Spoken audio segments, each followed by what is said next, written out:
Pues qué gusto saludarlos otra vez. Hoy estamos con un tema, híjole, es un tema complicado, es un tema medio tabú, es un tema yo creo del que se habla poco. El tema es salud mental. No es nuevo para ustedes entender por qué queremos entrarle al tema de salud mental, porque siempre ha sido un tema, pero yo creo que pandemia nos vino a invitar pues a pensar cómo estamos, ¿no? Cómo nos sentimos, cómo nos estamos relacionando, qué tan felices somos, qué tan a gusto estamos con la vida que hemos elegido, cómo están las prioridades que hemos seleccionado. Bien me decía un amigo empresario que pandemia, y fíjense que todavía seguimos hablando de pandemia, pero sigo creyendo que las olas del tema de la pandemia van a llegar como hasta el 2025. Estamos en el 23 y todavía, por ejemplo, no acabamos de entenderle a cómo va a quedar el trabajo híbrido y cómo va a quedar la mezcla, y las organizaciones no terminan de ponerse de acuerdo, pues qué quieren hacer, o sea, si todo el mundo a su casa, si algunos días, y depende de la generación y depende del rol. O sea, McKinsey y un equipo de consultores, cuando estábamos justo empezando en verano la pandemia, nos convocaron a una sesión multitudinaria, 120 personas estábamos ahí, y la pregunta era, ¿qué es lo que va a mover estructuralmente este tema de la pandemia y cuánto va a durar estos impactos de estos temas? Y me acuerdo mucho de un amigo empresario que me dijo, mira, yo creo que la pandemia va a cuestionar prioridades y poderes. Piénsenlo. Está buena, ¿no? O sea, prioridades, ¿por qué? Porque al no salir cambian nuestros hábitos de consumo y por lo tanto en qué invierto, en qué quiero gastar. Entonces hay gente que salimos de la pandemia y nos seguimos cuestionando si quiero regresar al 2018, quedarme en el estilo o readaptarme ahora de otra manera. Entonces las marcas están batallando ahorita para lograr lealtad y engagement porque, pues bueno, o sea, lo que antes tú elegías por hábito y porque así era, hoy me lo estoy cuestionando. Ese es como el tema de los hábitos de consumo y las prioridades, ¿no? Incluso las prioridades en un sentido más profundo, porque nos llegamos a preguntar cuánto valoro la salud, cuánto valoro la convivencia, cuánto valoro a mi familia. Yo creo que reevaluamos muchísimas cosas. Ahorita conecto con salud mental, pero estoy diciendo nada más de que toda esta gran macro tendencia u ola de la pandemia sí ha reordenado prioridades, poderes sin duda. No me quiero meter a ir ahorita, quizás después y hasta podemos traer un invitado en espacios de este tipo para platicar de esto, pero cómo están las monedas, cómo están las naciones, cómo están los organismos, cómo están todos los que ostentan y los que están sentados en la toma de decisiones. Y creo que eso también se ha movido, ¿no? Yo creo que otra cosa estructural que se ha movido es el tema de la salud en general y particularmente la salud mental. No me acuerdo si ya se los he comentado, pero lo voy a repetir si ya lo dije y si no, piénsenlo, por favor. Pero justo el segundo año de pandemia, yo recuerdo que le pusimos el título de hay mucha gente UF y hay mucha gente FIU. UF es gente que dice ya me cansé. Y eso se nota en las estadísticas. Ahorita voy a compartir un poquito la estadística de cómo está la salud mental a nivel mundial, o en América o en México, pero la incidencia particularmente de estar quemado, lo que en inglés se llama el burnout, o sea, estrés, desgaste, ansiedad, cansancio, fatiga, eso sigue a la alza. Eso es UF. No importa si tenemos un día de preocupaciones o una semana de estrés o un mes o un periodo, pero cuando esto se prolonga en el mediano o largo plazo, y para la salud mental, llévense este dato por favor, un cuadro a nivel clínico, acuérdense que soy psicólogo, un cuadro a nivel clínico, cuando permanece de 3 a 6 meses de forma constante, podemos hablar de que se encuentra estable ese cuadro. A ver, lo traduzco. Estar triste un día, fine. Una semana, fine.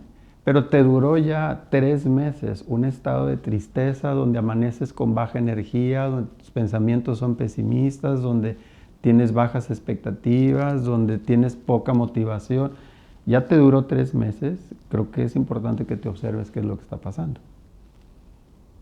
Entonces yo creo que salir de pandemia ha cuestionado la salud en lo general, pero particularmente la salud mental, o sea, cómo me encuentro conmigo mismo.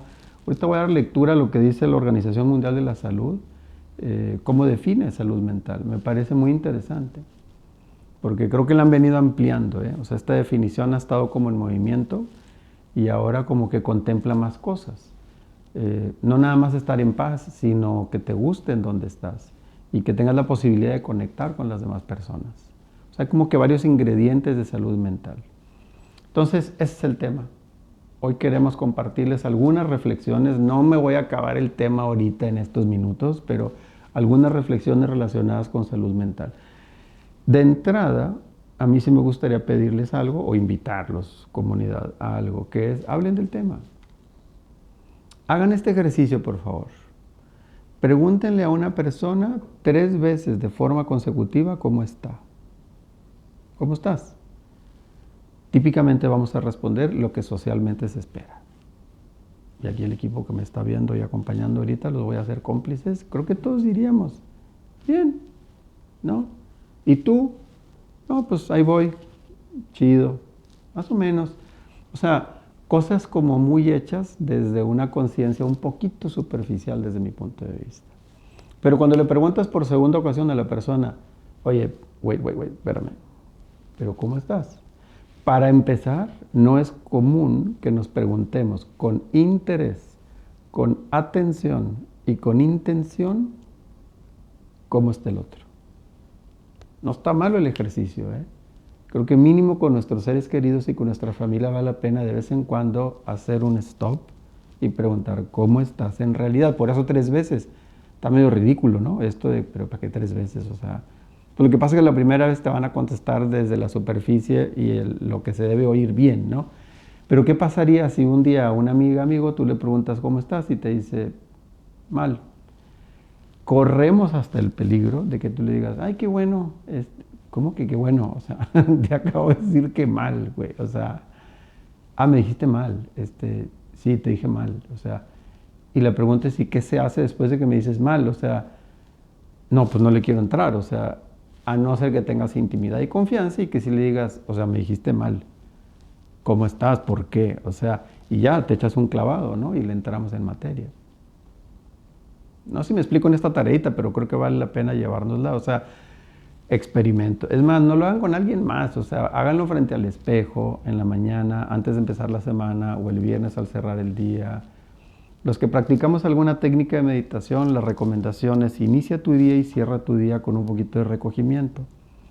La conciencia siempre anda 1000 por hora, ocupada en 40,000 cosas, conectada en 60,000 cosas, corriendo con muchísimas cosas. Entonces, esa vorágine de estar corre, a veces nada te para. Entonces, por eso es que ahora, y desde antes de pandemia, mindfulness, atención total, meditación, yoga, un poco de contemplación, o sea, paremos un poco el carro. Y más las nuevas generaciones, chavos. Las nuevas generaciones me parece que tienen el overthinking, o sea, estar pensando todo el tiempo. O sea, se les ha caído generacionalmente una cantidad infinita de información. Laura, mi hija de niña, nos decía, por favor, no me pongan más de 4 vestidos porque me angustio escoger. Entonces, de repente, tener 1500 vestidos se traduce en ansiedad. Ustedes, chavos, están en lo general ansiosos permanentes. Porque se espera un chorro de ustedes y el futuro está en sus manos y decide y elige y construye, pero también sé feliz y no quedes atrapado en lo que quedaron atrapados tus papás y aparte sé tú y hay demasiadas preguntas. O sea, las generaciones anteriores como que no había ni tantas preguntas y estábamos más bien reaccionando y accionando, o sea, nos estábamos planeando y pensando, pero a ustedes les cayó el multiverso.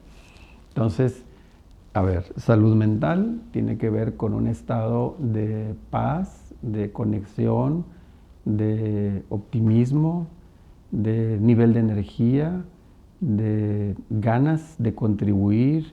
Lo voy a leer para que no nos perdamos. ¿Qué dice la Organización Mundial de la Salud? Bueno, si es que le queremos hacer caso a una instancia así oficial. Dice, la salud mental es el estado de bienestar mental, obvio, que permite a las personas hacer frente a los momentos de estrés de la vida. Hay una prueba que se llama Hogan, que te mide personalidad y otros factores, y somos uno bajo circunstancias más o menos normales. Pero cuando estás en una situación crítica de estrés, prisa o caos, te salen rasgos de personalidad que no necesariamente conocías de la persona.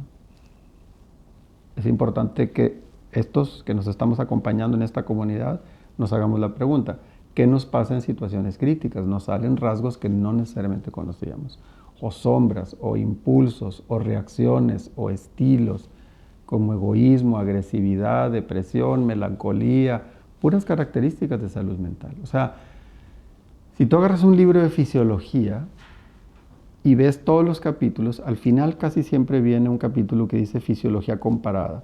Y es el organismo bajo situaciones extremas. Ejemplo, estrés extremo, buceo, paracaidismo, viajes al espacio. ¿What? ¿Qué tiene que ver eso? Todo, porque el organismo químicamente funciona totalmente diferente cuando está a 50 metros bajo el fondo del mar o cayendo en un paracaídas. Un cierto porcentaje de los paracaidistas tienen el riesgo de no abrir el paracaídas porque pierden la sensación de que están cayendo. O sea, la química te cambia cuando estás ahí flotando. Alguna vez lo hice, obviamente acompañado. Bueno, la experiencia está deliciosa. Pero con ganas como que decir, aquí me quedo. Es que no te estás quedando, estás cayendo. O sea, entonces sí tienes que accionar. Bueno, cierro el paréntesis. La invitación es, preguntémonos cómo reaccionamos en situaciones extremas. Porque ahí se prueba lo que dice la Organización Mundial de la Salud. O sea, poder hacer frente a los momentos de estrés en la vida. Hay gente que le cae cierto nivel de estrés y, por cierto, parecería que algunas generaciones tienen cada vez menos tolerancia al dolor y menos tolerancia a esperar. A ver, paréntesis, libro recomendado. Ya me estoy adelantando a algo que ahorita les quiero desarrollar y en otro momento les vamos a compartir. Pero si tienen chance, léanse un librito que se llama Siddhartha de Hermann Hesse. Y Siddhartha, así historia larga corta, es una persona que buscando la sabiduría y la iluminación de la vida, aprende muchísimas cosas y va y prueba muchísimas cosas, pero mínimo uno de sus maestros lo pone a experimentar 3 particularmente. Ayuno, esperar y callar. Ayuno, esperar y callar. Está bien, es una novela de Hermann Hesse, pero preguntémonos si no es una buena invitación a poner en práctica. A ver, tiene toda una filosofía. Ayunar, bueno, y ahora está de moda, ¿no? Callar, silencio. Con o sin compañía. De repente resulta incómodo con algunas personas estar en silencio, silencio. Y esperar. El síndrome de scrollear automáticamente con tolerancia de 22 segundos, me parece que eso es como una fuente permanente de estrés porque todo es inmediato. Y no siempre la vida se puede scrollear. Y no siempre las experiencias se pueden scrollear. Perdón por el anglicismo, pero no siempre se le puede dar page up, page down. Estoy triste, dale next a la página. No, hay ciertas cosas que simplemente las vives viviéndolas, punto. Entonces esta generación creo que las nuevas generaciones creo que tienen algo de tarea con esperar. De repente yo veo en viajes una iglesia y me pregunto, ¿cuánto tardó? 522 años en construir. No, hombre, qué flojera. ¡Wow! O sea, ¿quién se esperó 500 años para hacer esa cosa? O sea, yo quiero scrollear la iglesia. Vámonos. O sea, imprenta 3D, si no, qué aburrido. Nada dura rápido. Bueno, me regreso. ¿Qué tiene que ver esto? Pues bueno, estar preparado para enfrentar situaciones de estrés. Y luego dice, desarrollar, repito, salud mental es un estado de bienestar mental que permite a las personas hacer frente a los momentos de estrés en la vida, desarrollar todas sus habilidades, wow, está muy ambicioso esto, poder aprender y trabajar adecuadamente y contribuir a la mejor manera de su comunidad. Págatelas, ¿no? Entonces, características de salud mental, yo creo que es un tema de, you name it, o sea, defínanlo, pero nivel de energía, nivel de optimismo, nivel de foco, ese es un tema que no viene aquí, pero me parece que es un tema de salud mental. La gente que no se puede concentrar, porque está un poquito como chango, dicen los hindús, que la conciencia es un mono picado por una avispa. O sea, el mono lo pica la avispa y tiquiti, tiquiti, tiquiti, tiquiti, tiquiti. O sea, no puedes concentrar. Y eso tiene consecuencias. Porque una de las consecuencias es ansiedad permanente y no cierras. Eso se llama gestalt. Y no cerrar es que a veces no consigues metas porque estás cambie. Entonces tu mediano plazo está un poquito en cuestión porque vives de puros inmediatos plazos. Y muy asociado a tu reacción y a tu estado de ánimo. Entonces termino esta primera parte diciendo que creo que es importante que hablemos en familia y con amigos de salud mental. No sé, en sus próximos drinks, digan, ¿tú cómo andas de tu salud mental? Vamos a ver qué cara pone el de enfrente y luego hagan la pregunta rara, ¿y cómo estás? Y te va a decir un rollo. Oye, y otra vez, les dije 3 ingredientes, ¿eh? Atención, intención, tiempo. Hay que dedicarle un poquito de tiempo a esas preguntas. Vuélvele a preguntar, ¿y cómo estás? Y te dice, ¿y cómo estás? Hasta que a veces se genera un quiebre y te dicen, pues, ¿qué quieres saber? O sea, la verdad, el truco de la pregunta es que estamos de muchas maneras. No estamos nada más bien. Estoy bien, pero también un poco cansado y un poco preocupado, pero también feliz, también agradecido, ¿eh? Y, ok, de todas esas formas, en un nivel de conciencia más profundo estoy. Salud mental creo que tiene que ver con ser consciente uno mismo de cómo se encuentra uno mismo. Si no está en modo reacción, zombie, automático. Y eso no me parece que sea necesariamente salud mental. Bueno, ustedes completen la definición de salud mental entre lo que dije y la Organización Mundial de la Salud y lo que cada quien entienda. Pero el tema es que creo que vale la pena poner el tema en la mesa, ponerlo enfrente de nuestra vida, ser valientes, porque de repente salud mental se oye como que a locos, ¿no? Así como que, no. O sea, eso es de psiquiatras, psicólogos, pastillas, tratamientos, manicomio raro, película. No es cierto. O sea, si le hiciéramos caso a uno de los fundadores de la psicología clínica psicoanalíticamente orientada, Sigmund Freud, pues diría que todos tenemos neurosis, todos. Y la neurosis se llama neurosis porque es un estiramiento entre las fuerzas inconscientes, las fuerzas conscientes y un centro moral que nos dice a mi comadre, me gustaría decirle que me choca que se vea tan bien porque me despertó la envidia, ¿verdad? Y aparte adelgazó 5 kilos y yo llevo 30 gramos. No se vale, o sea, entonces me encantaría decirle, ni se te ve tan bien, lo que traes puesto. Pero después viene todo un aparato psíquico que dice, estás mal de la cabeza, o sea, ¿cómo le vas a decir eso? Esa es tu sombra, contente. Entonces resulta que te sale un piropo políticamente correcto. Esa tensión entre lo que quisiera decir, hacer, sentir y lo que debo y lo correcto y tarará, eso es la base de la neurosis para Sigmund Freud. Todos estamos en ese estiramiento. Cuando se te bota la canica y este estiramiento te vale un sorbete, cruzas a la psicosis. Y la psicosis es una lista de enfermedades mentales que tiene que ver con la desconexión de tu sentido de realidad. Ese es otro buen punto de la salud mental, ¿eh? No nos desconectemos de la realidad.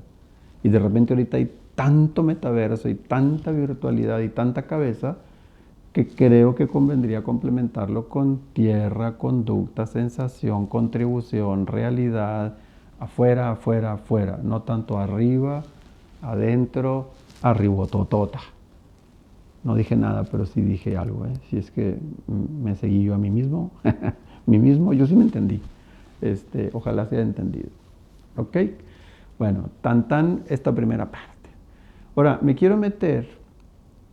quiero invitar a que nos metamos a 3 aspectos de la salud mental. 3 aspectos. Ya saben, muy al estilo personal, pero voy a bajar el balón. O sea, hay que ser concretos y traducir esto. Ya les he dicho que mi propósito de vida es ser un puente traductor, entonces voy a cruzar el puente, traducir cosas y a ver si podemos aterrizar el balón con algo. Tres tareas en el tema de la salud mental que creo que habría que cuidar. Uno, y me prometo a mí mismo, y aquí con toda esta raza joven que nos estamos acompañando en estas aventuritas, me comprometo a que le entremos solo a este primer tema despacito en una próxima ocasión. Hoy va a ser nada más punta de iceberg. Y es, uno, revisa, trabaja, vigila, cuestiona y métete al mundo de tus creencias. ¿Qué son las creencias? Las creencias son como reglas o fórmulas que aprendimos desde niños y se convierten en introyectos, decimos los psicólogos. Introyecto es que si tus papás te repitieron directa o indirectamente, consciente o inconscientemente, que el mundo es de poco fiar, es poco confiable, la gente es peligrosa y te tienes que cuidar, porque la abuela te lo dijo en un desayuno, no, mijito, hay que cuidarse. Y luego tu mamá, a ver, o sea, no te pases de buena, no te pases de bueno. Y luego tu papá, no hombre, es que hay que ser picudo en la vida para realmente salir adelante. El cerebrito de ese niño está diciendo, me están queriendo decir, ah, ya entendí, o sea, la vida tiene un cierto grado de peligro, no puedo confiar a la primera y cuidado con ciertas personas. Eso no lo sabes tú que lo estás introyectando como niño, pero lo estás introyectando. Para los papás y mamás que nos están ahorita siguiendo y escuchando, más o menos entre los 3 y los 9 años es la etapa preferente para la introyección de creencias casi sin filtro. Porque si tú al niño le dices, el negro es un color muy feo, y te dedicas a convencerlo, y le pones ejemplos, y aparte de la familia piensa así, sale al mundo diciendo, guácala, el negro, ¿eh? Pero nunca se cuestionó de dónde es que sacó esa creencia.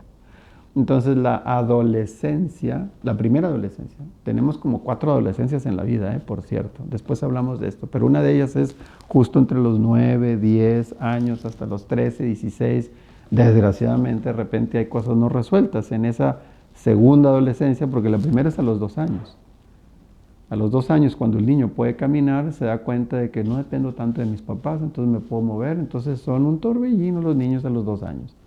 Pero llega la adolescencia y empiezan a cuestionar, ¿por qué me puse este suéter toda la vida en la primaria? Si a mí ni me gustaba.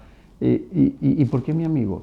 ¿Y por qué es normal un procesito que se llama emancipación? Emancipar es que el adolescente cuestione toda la base contra la que fue educado porque se está buscando a sí mismo. A veces no nos encontramos en esos años, nos terminamos encontrando a los 49, 35, 27 años. Pero la tarea particular es este primer punto del que estamos hablando. O sea, cuestiona tus creencias. Váyanse a un hiking, siéntense en un árbol, quédense callados, después de hacer yoga, agarren su teléfono, lo que sea. Pero en algún momento de la vida vale la pena detenernos y hacer una lista de cuál es mi mi lista de 10 o 20 creencias básicas en la vida. Hagan un jueguito con un amigo o una amiga, entrevístenlo y díganle, ¿me da chance de hacerte unas preguntas así tipo televisión? Así como ahorita, así con todo este rollo. Sí, dale. Y esto en psicología y en terapia se llama libre asociación de ideas. Te dicen, mamá, ¿qué piensas? Vas a decir algo, ¿eh? Lo que digas conecta en algún nivel de tu conciencia con tu set de creencias. No, pues ser maravilloso, con fuerza, interesante escucharte y conocerte. Amor, política, fidelidad, esfuerzo, trabajo, futuro. Hagan ese juego. Hagan entrevistas con su pareja, con algún ser querido, decir, oye, me das chance de explorar un poquito tu set de creencias, pero al mismo tiempo ustedes les van a estar cuestionando las suyas propias. No quieran hacer el jueguito, no agarren ninguna víctima. Y más bien agárrense ustedes mismos, siéntense y pónganse a escribir, ¿qué pienso del amor? ¿Qué pienso de la fidelidad? ¿Qué pienso yo de la entrega, del esfuerzo, del trabajo, de la felicidad, del éxito, del poder? ¿Qué pienso? Haz una lista de tus 10, 20 palabras clave y pon qué crees de eso. Porque la regla dice más o menos así. La salud mental tiene que ver con que la forma en cómo interpretas el mundo y reaccionas ante el mundo básicamente está en función de tus creencias. Básicamente. O sea, tus creencias son los filtros de interpretación para crear significados. Palos, ya dije algo muy técnico y complicadito, pero voy a poner un ejemplo para explicarme. ¿Okay? Si yo veo un accidente o veo un amanecer y mi creencia atrás dice un nuevo día y mi creencia es no debería de sufrir ni costarme trabajo las cosas que tengo que hacer durante el día y la verdad alguien debería de rescatarme porque ya me cansé de ser responsable. Si esa es tu creencia y ves el sol amanecer, tú dices, madre, un día más, o sea, qué pesado, wow, qué interesante que piensa así. Porque quizás el que está enseguida, su creencia es, y sobre todo, por ejemplo, la gente que ha tenido enfermedades terminales y que ha salido en enfermedad terminal, le regalan vida. Fuimos la semana pasada a un sepelio y yo digo, sigo insistiendo, vayan a un sepelio cada 3 o 6 meses. Es terapéutico. Porque ver morir a la gente te regresa a la conciencia mínimo de agradecimiento y de disfrute. Entonces, si la creencia de este otro dice, oye, podría no estar amaneciendo, y veo el sol nacer, y en general me siento bien, y estoy consciente y estoy despierto, ya empecé con un gracias ese día.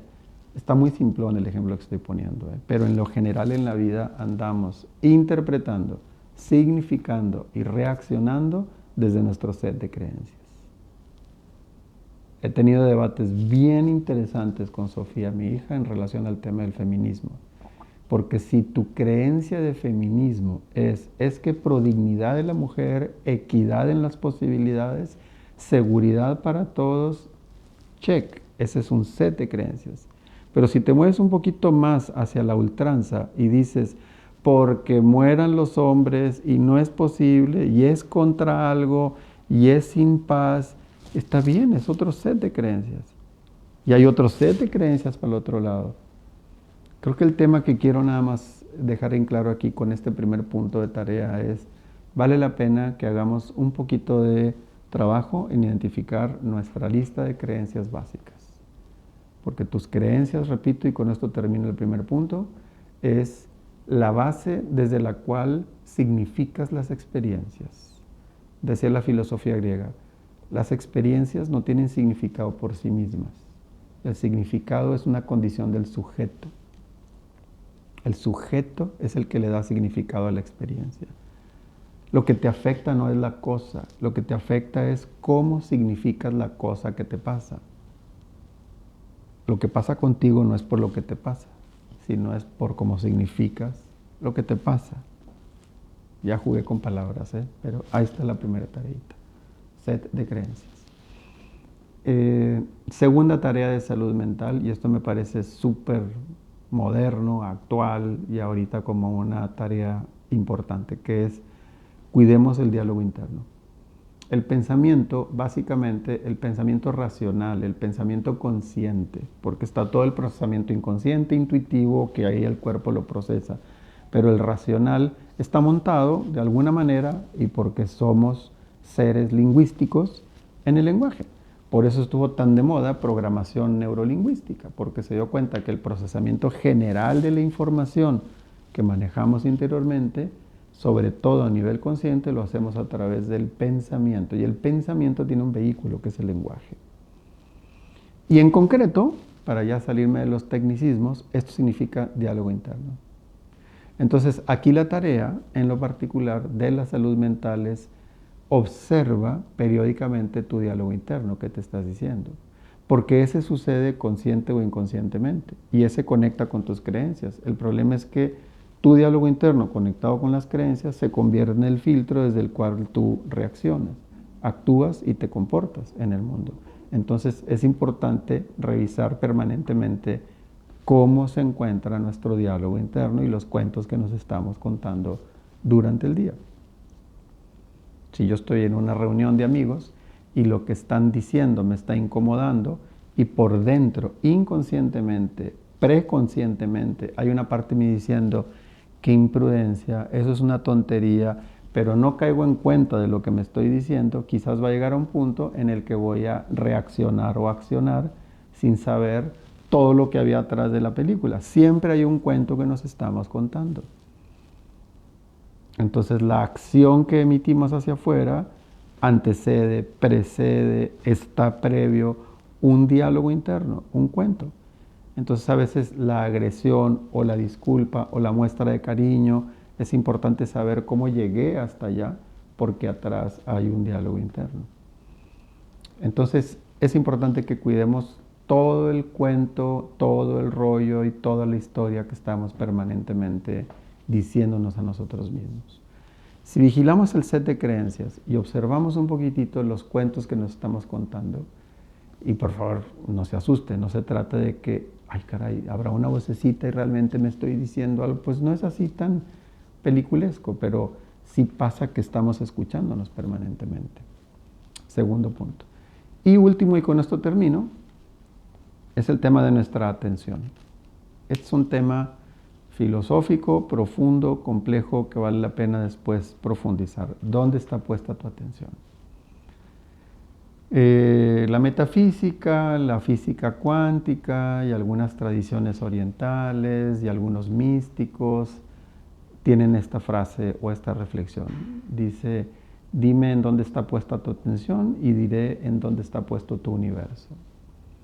Porque lo que ves es lo que creas en tu interior. Entonces es importante, si tu atención está en las malas noticias, si tu atención está en el chisme, si tu atención está en la competencia, si tu atención está en la amenaza, en las oportunidades, en las bendiciones, ¿qué ves cuando ves? ¿Qué ves cuando ves? Es parte de una prueba psicológica proyectiva. Le pones a una persona un dibujo que son puras manchas y le preguntas, ¿qué ves? Y si la persona dice, un cuchillo, 3 dientes, sangre, y el otro te va a decir, un pajarito. Qué interesante. ¿Qué ves de lo que ves?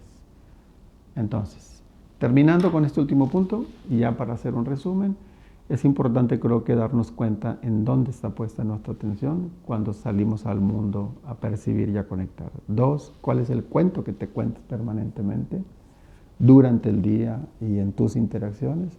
Y 3, es importante revisar nuestra lista de creencias porque esa es la base que nos va a acompañar. Bueno, si eso logra que nos dé un poquito más de paz, energía, optimismo, conexión, fine, estaría muy bien. Pues ojalá nos quedemos con un poquito de reflexiones, haya podido cruzar algunos puentes y traducir algunas cosas. Y bueno, no se olviden de seguir haciendo comunidad, síganos por favor en nuestras redes y con todas las publicaciones que vamos a estar haciendo, ahí nos vamos a estar presentes. Gracias, que tengan buen día, ahí nos vemos en la próxima.